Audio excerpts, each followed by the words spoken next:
Hi everyone, welcome to another enlightening episode of Igniting Minds, where we explore the transformative impact of knowledge on individual and communities. I'm your host, Rupal Mishra, and our guest today is Adam Brown, the Chief Police Officer at University of New Haven. The University Department of Police Safety brings decades of experience and deep sense of purpose, conviction, and commitment to ensure the safety of the university community. Adam, with his extensive background in law enforcement, leads his department unwavering dedication. So, without further ado, let's welcome Adam Brown to the show.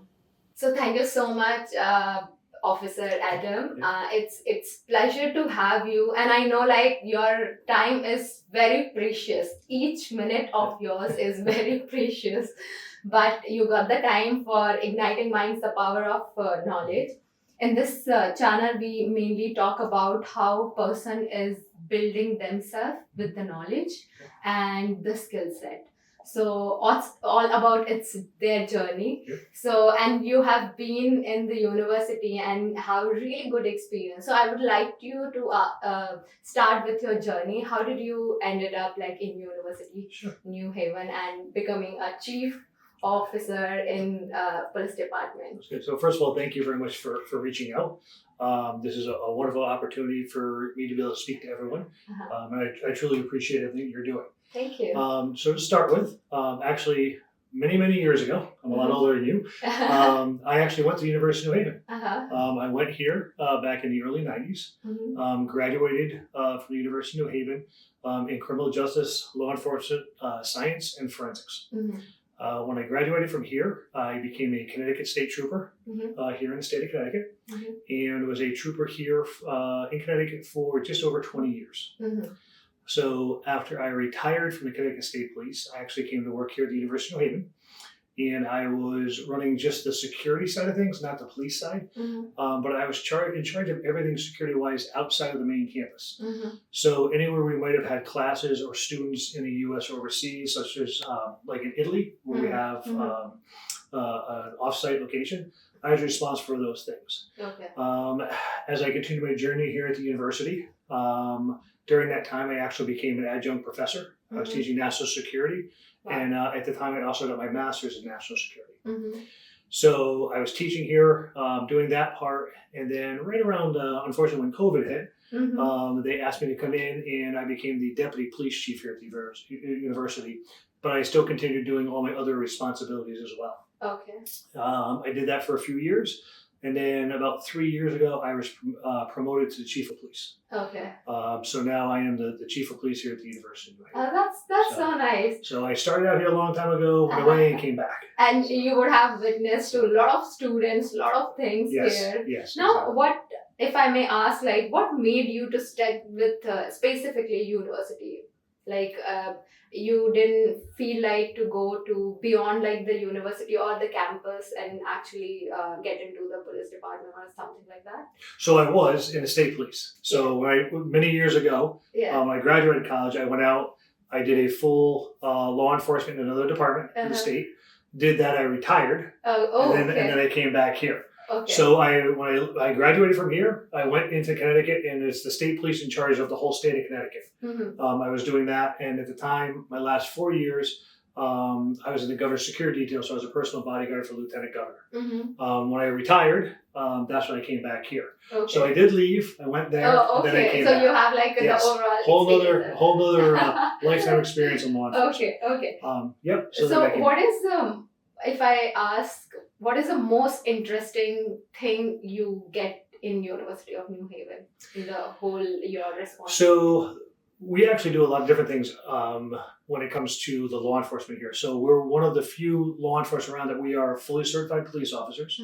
We're sworn in by the mayor of West Haven. And so besides having law enforcement powers here on the campus, we also technically have jurisdiction in the city of West Haven if they should need our assistance. There are a lot of universities around the country, you're either not fully sworn police officers, you might just be security officers, or your jurisdiction is only on the campus. So what's nice about us is we can go outside the campus to assist if there's things that need to go on. But when it comes to the university itself, one thing that I think is really good is that most of the police officers here are retired from other departments now here, and pretty much everyone here has a son or a daughter that goes to school here. Wow. So there's a lot of us that are also parents and Okay. have students that are your guys' age, or our kids, Uh-huh. and they go to school here. So that's kind of a nice thing as well. I think like you able to see your kids growing Yes. how in the same university, it's amazing.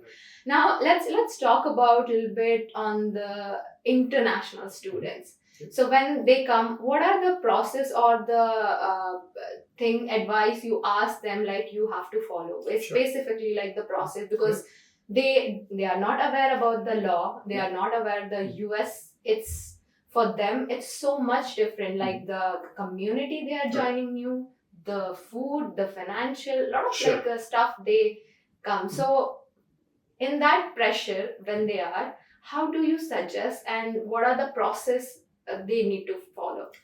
So when it comes to international students coming to the University of Haven, there is a small piece of it that our department is involved in. So when students first come over, beginning of the year, there's usually a couple of days where I believe they call it the International Students Day. And we actually have trainings that we give to all the students. We usually do it in the rec center. Everyone's invited to come there. Okay. And we kind of go through some basic safety procedures that we think that's important to know that may be a little bit different from a international student's foreign country, to us. Yeah. So we also go through some safety things here, some things that may be a little bit different in both places. And then we do touch on a little bit of like where customs might be a little bit different. So one example is we talk about, we've had in the past several years back where there's some students that came from another country that saw some really nice cars and were sitting on the cars having pictures taken, but they weren't their cars. Oh, okay. So in the United States, if someone has like a really nice car and someone's sitting on their car, like on the hood, that can be offensive, or you can be upset because in America, like your car guy, you might feel like it's going to get scratched or damaged. Correct. So there may be situations in other countries where that's acceptable. So little things like that. Gestures, how you speak to people. There's also, we talk about when you're not necessarily on campus, but walking in the city and stuff like that, where a lot of students, and even US students, they'll put like their earbuds in and not kind of pay attention to people around them, or let their jewelry hang out so people can see it. And we worry about people stealing that from you or trying to rob you. Correct. So we kind of explain those kind of things to people. Not to do that. Yeah, so we call like the basic things, but Yeah. it might not be basic from where someone else is coming from. They might be brought up different. Oh, So we just okay. kind of explain, those kind of things. And we also obviously talk about the rules of the university, student conduct to a point too, and then also the Dean of Students does that. Okay. So this is all thing you do it during the orientation, if Yes. I'm not wrong. Yes. And so the question, how do you make sure, because I see the strength of the students really huge, like Yes. every passing year, like its strength is becoming really good. So how do you ensure every student getting that aspect? So one is we are giving, because orientation, you do a lot of activities, lot of things like from the curriculum side, from the Right. professor's side, and then this is one of the security Yes. thing where understand like from the student, like they neglect, like okay, no, curriculum is need to focus. So how do you ensure that whatever you are saying during the orientation, that students are getting your point? So that's a hard, to be honest Yeah, with you, because we've run into it the last couple of years where when it comes to the international group that comes in, a lot of the students will get up during the presentation and leave. Yeah, exactly. And you're allowed to do that. That's your choice. And that's another thing that we a lot of people have to learn too. As you get older, when you're a younger student, okay, when you're in what we call here in the U.S. like high school or something before you go to college, mom and dad can make you go do things. Okay, but now you're coming into another country. You're a young adult. And you're starting to make your own choices and decisions. Correct. And unfortunately, sometimes people make really good decisions. Sometimes people make bad decisions. Yeah. So we have noticed over the last couple of years, there's a smaller group, not percentages, that will kind of get up and walk out, or they're on their phones texting or Yeah. whatever. So that can be frustrating for us as well. So we try to keep it lively and joke around and stuff like that in the class, in these settings. But I can't make you Correct. stay there. To do something. You have the right if you want to, not pay attention. But unfortunately, you are missing out on good information that might help you down the road. There are also times where we'll put other things out during the year with a lot of these safety things, stuff like that. We'll send out emails if there's concerns that we may have as well. But the actual class setting, unfortunately, I can't make you stay in there if you don't want to be. Okay, so would you like to just say to viewer, so orientation when you are joining, and when police department coming and talking about the security, it's very important to give attention rather than doing things your own. So this is one of the important aspects. You may get deported if you are not following certain rules. So it's that important. So you have to give the little bit focus on it. So would you like to Yes, and then one other thing I would say is there are some safety features at the university that all students should know about while they're here, and also very important safety features that we actually give you for free on your cell phone.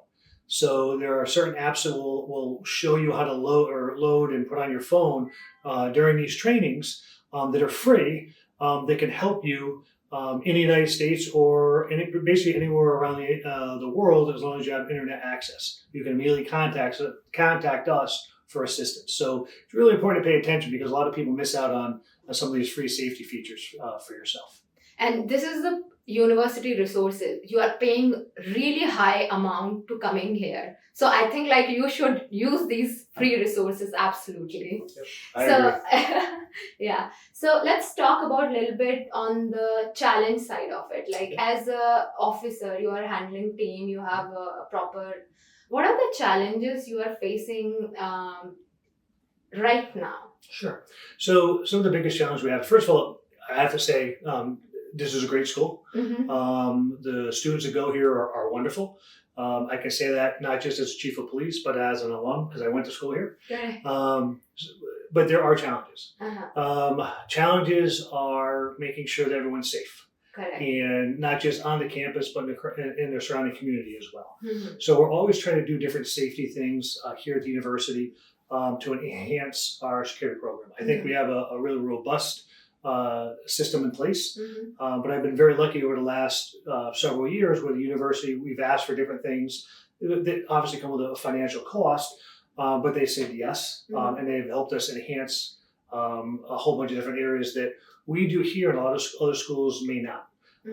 So I think we're ahead of the curve on those. And just to give you a couple quick ones of what we do is, if you notice, we're always putting extra security cameras around the property and stuff like that. But at all of our entrance areas in different locations, we have these cameras are also called license plate readers.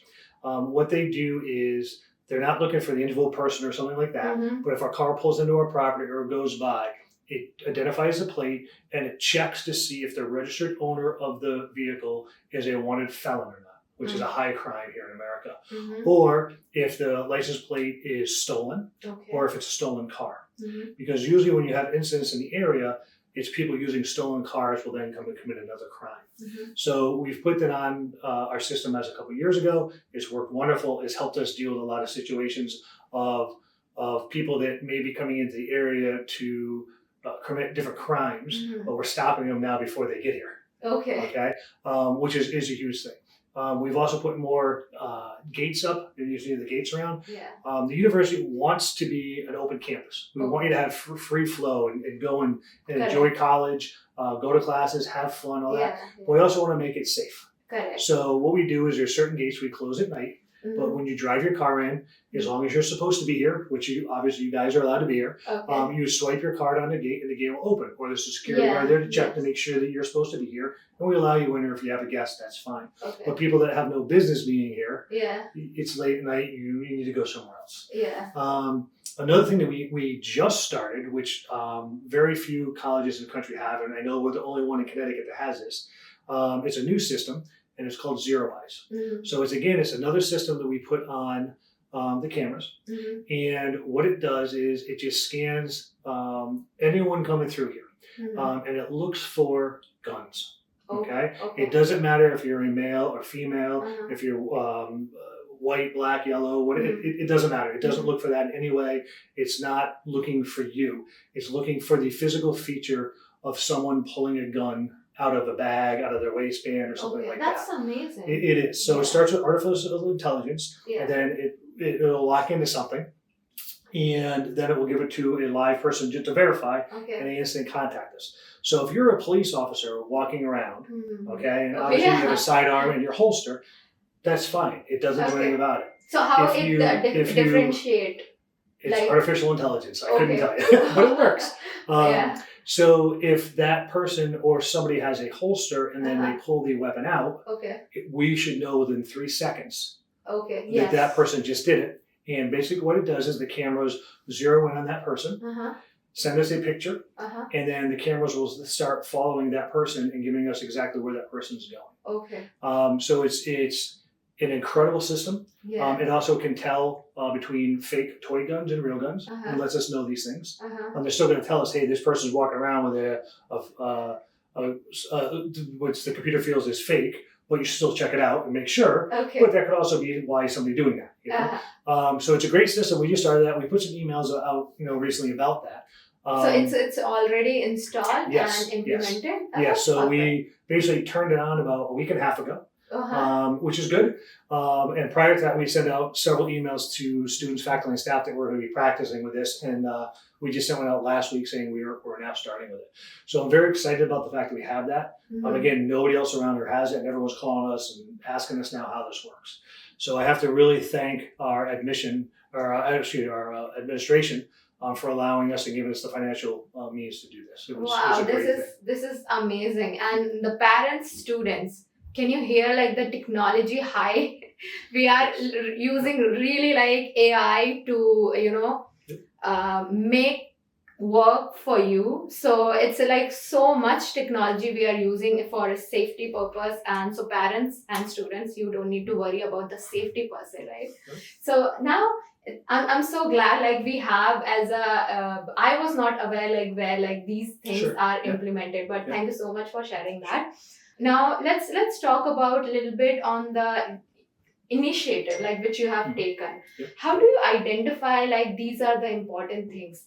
Have you came across any sort of like incidents which students frequently you have noticed that these are the problems students are not getting it? We have to do something about that. So let's talk about what are those incidents which students doing which is not like good, and hence like we have to implement these kind of security.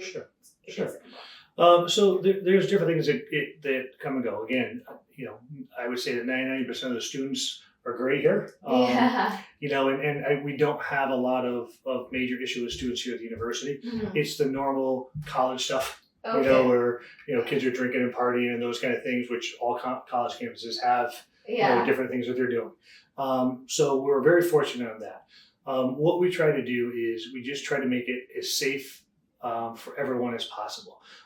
We really recommend when people are going out to restaurants or dance clubs or bars in the cities and stuff like that to be careful. Go in groups. Don't go by yourself. We teach everyone, if you put something down, even if you're not drinking alcohol, and you put down a juice somewhere or a glass of tea or something like that, to make sure that you either keep it with you if you're going to go use the restroom, or you leave it with a trusted friend.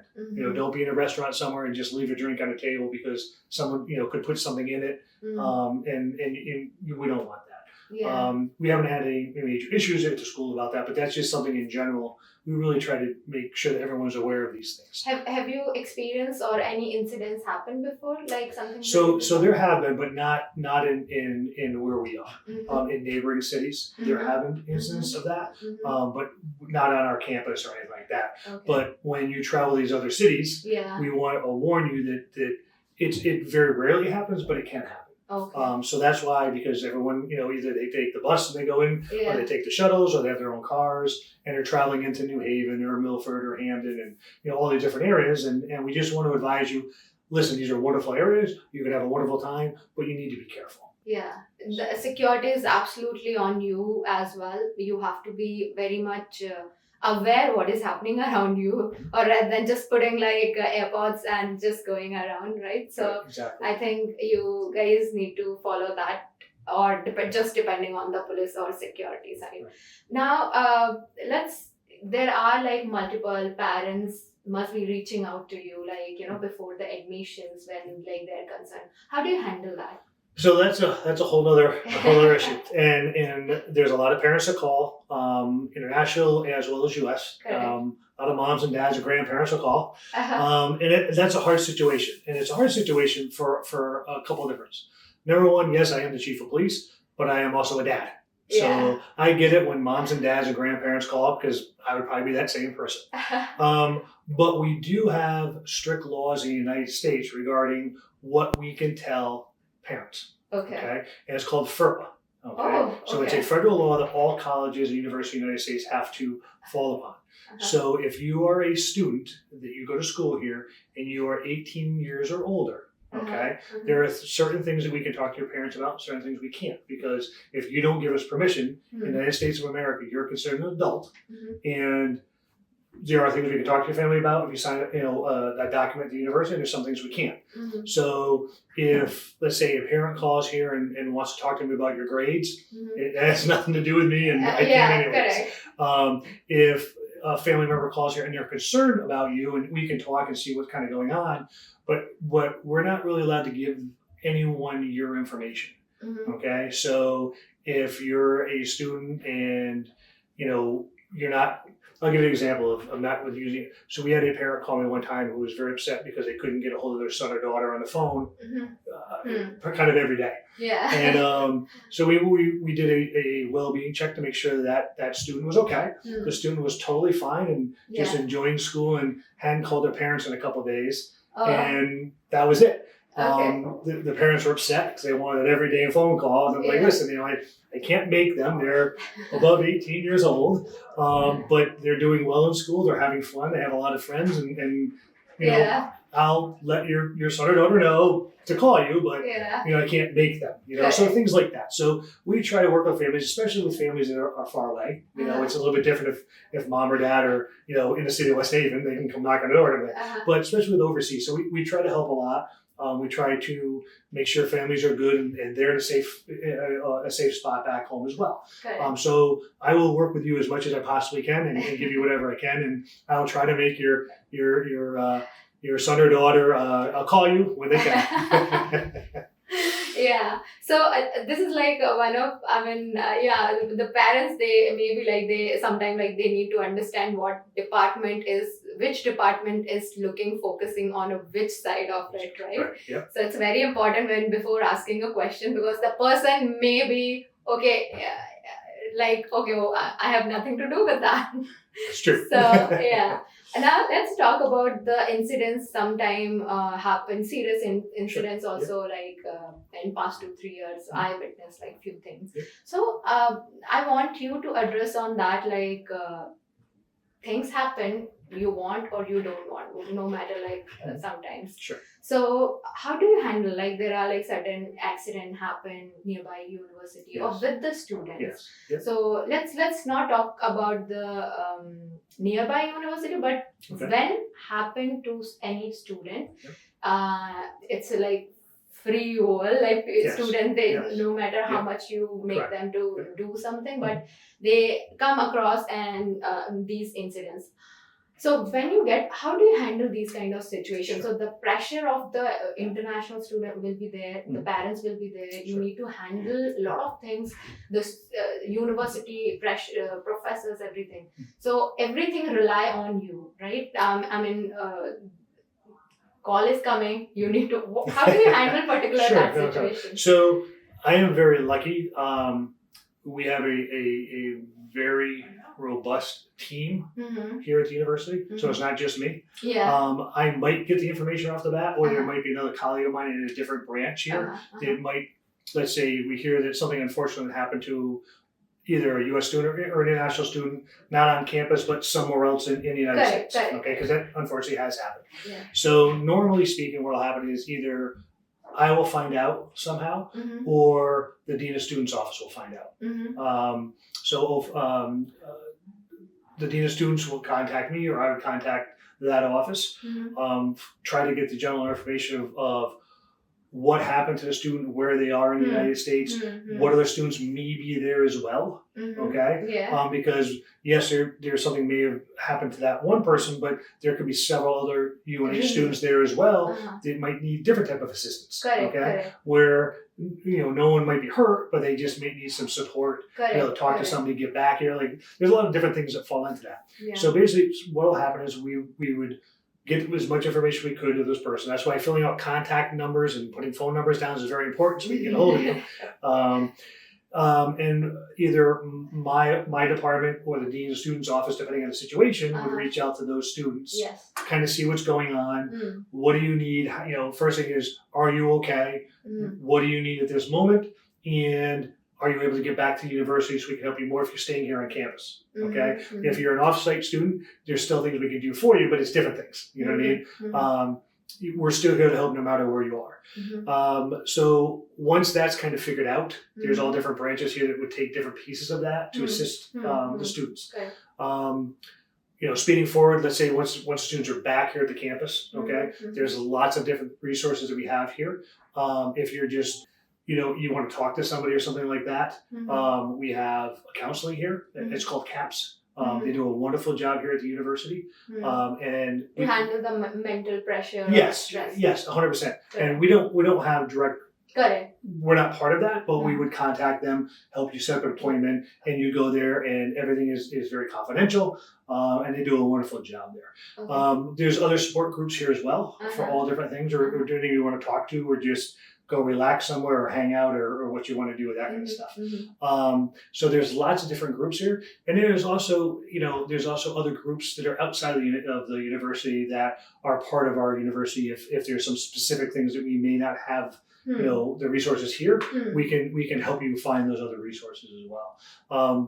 But the Dean of Students office as well as the police department work hand in hand with each other every day to help students out together. Okay. So this process which you mentioned, it's followed the same like for domestic student and for international students? Yes, absolutely. Yes. Or sometimes like international students, like they don't know like much people. So do you have the extra probably to do something like that in that situation? For example, I'm just like sure. It's a something I'm just thinking and putting that situation. Yeah. For example, you are or police department getting call like some accident happened, right? So what is your first step? Specifically why international I'm focusing, because for them, because a domestic have that security like or people to reach out, right, like the family, parents and all. But when something happened to international student, not many people are there except friends and their batchmates and this. So university has like, I think the parents, the family, everything is like if you see the department, so they rely on that. So for example, it's just a scenario, some call police department is getting some accident happen. What is your like steps towards international student focusing on that? So if they're in an accident somewhere else? Yeah. I mean like the New Haven or like... Right. So and it really is the same for a U.S. student as well. So if you get in a motor vehicle accident outside the main campus here, let's say in New Haven or somewhere else, our police department, we have no jurisdiction there. Okay. So we can't get involved law enforcement wise. That police department in that city or that town would handle that situation. If the students, it depends if we find out. So a lot of times we don't even know that you get in a car accident. Because it's not, correct. Right. But if there's something more than the accident of just what I would call a fender bender, and a student's injured or something like that, that's something if I found out, I would contact and let the Dean of Students office know. And usually Ophelia or she's the vice president in charge of it. She would either contact, or there's other people from our international students group here would also reach out to that student to see how they are. Okay, are you able to get back to where you need to go? And again, it also depends on that student's what they're doing. So if you're an international student and you're living on campus, there's certain things we could do like to help you possibly need to get you back here. Okay, but if you're an international student and you live off campus Yeah. 2 hours away, Uh-huh. that's a little bit different. Like Correct. we're not going to come pick you up and bring you to your house, Yeah.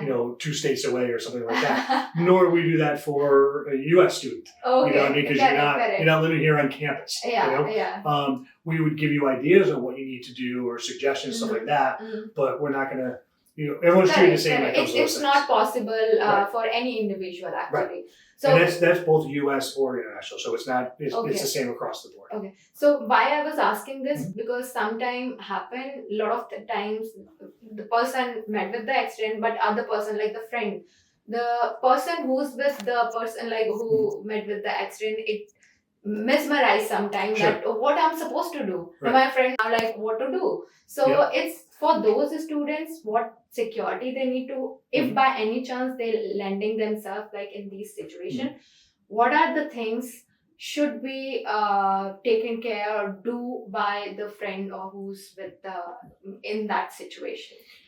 So They should are call you you. asking about what they need for themselves or for their friend? For the friend? For their friend. Yes. Okay, so that's a hard one to answer because it would depend on the situation. Yeah. The most important part is to make sure the person's physically okay. Yes. Okay. Yes. So if they're in a car accident in the United States, you dial 911, which is Uh-huh. on a phone 911. That's our emergency number. Okay. So Okay. that's the university emergency Nope, number? that's United States of America. Okay. If you're anywhere and you have a cell phone, Okay. you hit 911, and that's going to give the local law enforcement and EMS Okay. emergency. Okay.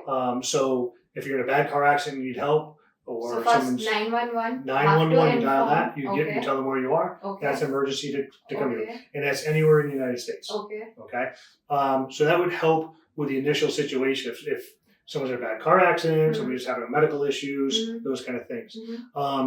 But when it comes to the next parts of those things, depending on, again, if you're living on campus or you're living on your own, you can always contact the university, okay, either the Dean of Students office, your residential life Correct. coordinator, stuff like that, or the police department, Okay. and we can try to help you out with whatever basic things you're You trying need to figure take out. it. Oh. But again, like I said, it's not a situation where we have the resource. We're not going to go to another city or town or state Yeah, like, absolutely. to pick somebody up or something. Yeah. We can. But by any chance, like if they are in some different even state, so and they are like a student, Yes. so do you suggest them like to reach out to a university? Absolutely, and yes. tell- To reach out to us and we'll try to help you. Or if you're dealing with law enforcement and you're not sure what is exactly going on or you're confused about the situation, you can definitely call us. We can't intervene, okay? But we could try to explain it to you or explain to those officers, hey, this person is a UNH student. Okay. They're from this country or this So state you of America. you give that support Yes, from your end, absolutely, like and yes. reach We'd out. absolutely give the support to try to make sure everyone understands everything going on. But we can never take over a situation Yeah. or make it go away, those Correct. kind of things. Correct. So you don't want to get yourself in trouble. Yeah. You know what I mean? Because there could be consequences, but Yeah. we're here definitely to help you. And there's been situations where that we've had international students that live in other communities. They were victims of different things. And they might call us, and there's one time I went down to New Haven and met with a bunch of students at their house, and I brought a couple of New Haven police officers down and said, listen, in the future, if you're concerned walking at night, these are the officers are in your area. Introduced them, and then the officers are great. And actually, here's our cell phone number. If you have a problem, call us. Like on the street they're living in New Haven. Wow, that's so nice. We can't do it all the time, but it was a Yeah. group of students last year who were concerned. They were getting off the bus and down in New Haven where they were renting a home, and not every night, but there was nights where they were kind of concerned walking. Correct, So correct. I actually, as chief, went down there and Yeah. got a couple of officers to talk to them. And So like that there are like some personalization as well Absolutely, towards yes. a few students who require that kind of yes, help. absolutely. And when we can help, we definitely. Okay. Now let's talk about the training side of it. Okay. Now, like I can absolutely feel very safe now that we are using the technology. We are using like absolutely required necessary steps also towards the student. Now let's talk about the training per se, about you. How you are actually make sure the officer who are working in police department like here, they are getting well-proof training. If you talk about a little bit on the procedure, Sure. that how Absolutely. any student can rely to any police Right. officer in university. Yep. So in the state of Connecticut, we have very strict guidelines when it comes to being a police officer, and we're some of the highest in the country when it comes to training. So we have what's called post requirements. Okay. So it's a set of rules and regulations of certain things that we have to be go to school for, reoccurring. Okay? So you have a certain amount of hours, a certain amount of trainings you have to do each year, and then you have a certain amount you have to do in a 3-year cycle to get recertified to stay a police officer. Okay. Okay, and it's all kinds of academic things. There's medical response. There's a million different things you have to do, and you have to have certified instructors teach you these courses, and it has to be documented. Then once that's done, you take all your documentation you've done in those 3 years. You have to make copies and let the post know, they review it, and make sure that you've done all the trainings that are either state mandated, post mandated, or by your own department mandates. So all the officers have to be trained. They all have to go to the training, and there's always new training coming up that they have to go to, or they lose their certification. They can't be a police officer. Okay. And that's the way it is in the state of Connecticut. So you're always going to classes. You're always learning new things. Some stuff's the same. You learn every year. But there's a lot of new things going on. And there's always new requirements by the state of Connecticut in law that you have to learn. And a lot of those things you have to go, you study, you take tests, you have to pass. So not just you just sit there and hang out. So every police officer in the state of Connecticut has a certain level of training they have to have, bare minimum, to stay as a police officer. Okay. And that's checked all the time. Wow, that's amazing. Like, so you can rely not only to him but to other officers as well. So let's talk about the students who are very willing to join the department.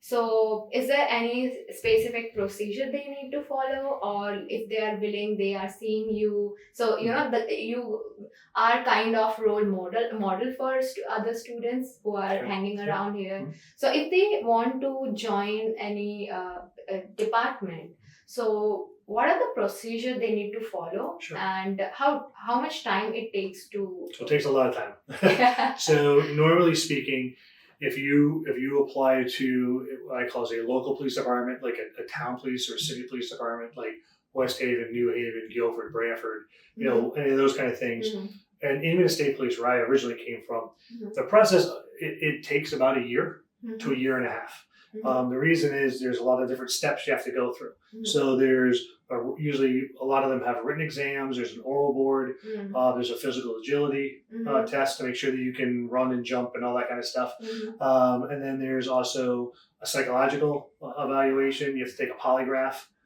test. So there's quite a lot of things they do to get into that. But there's different places you can go to see out there what places are running it. So you can go on the internet, obviously, and you can look up police departments, job locations in Connecticut. That'll come up.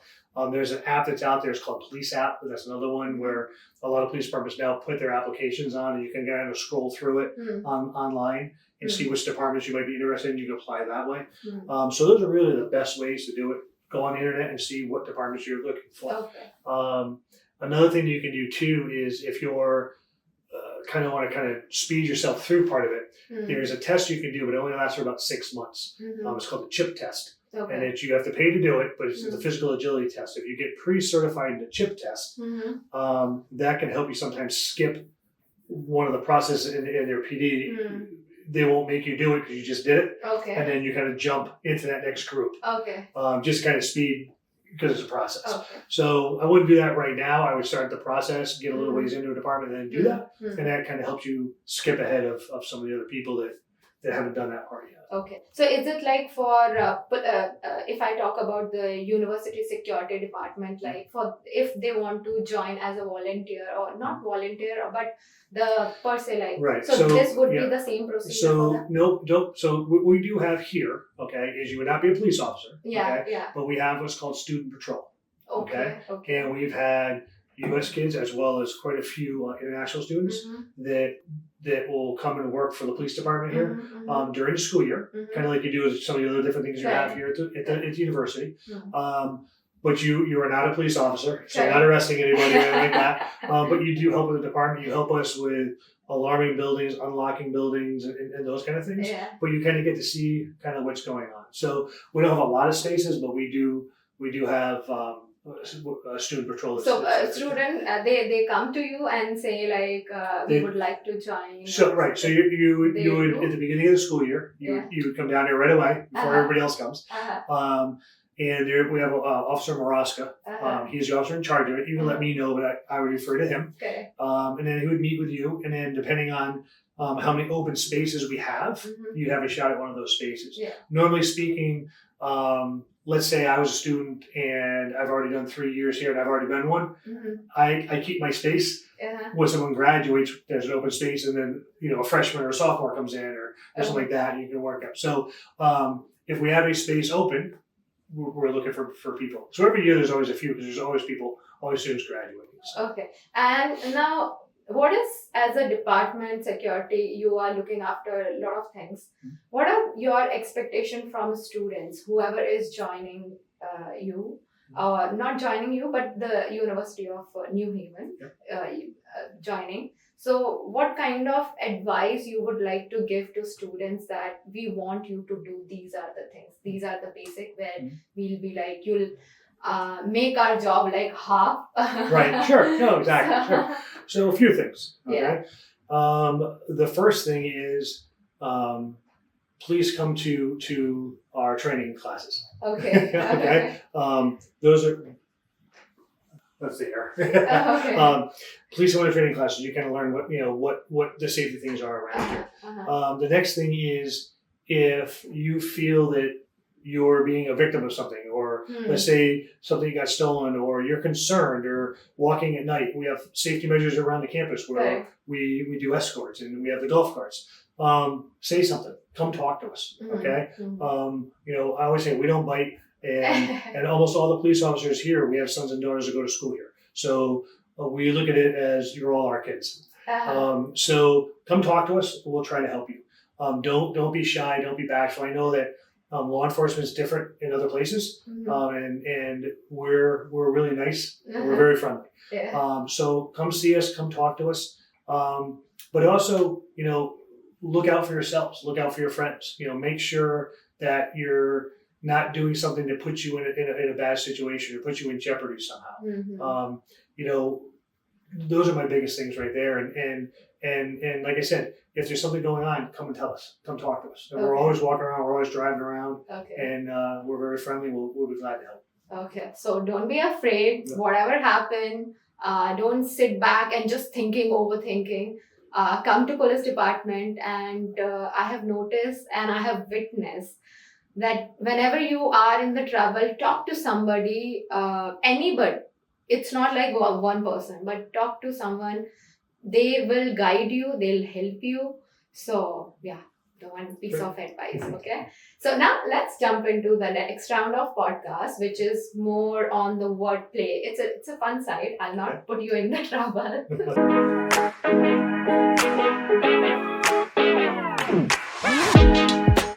I'm gonna say one word, whatever comes to your head, you just mention it, okay? Okay.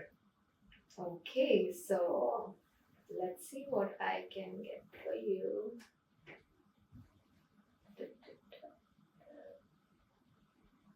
Okay, so one word, police department.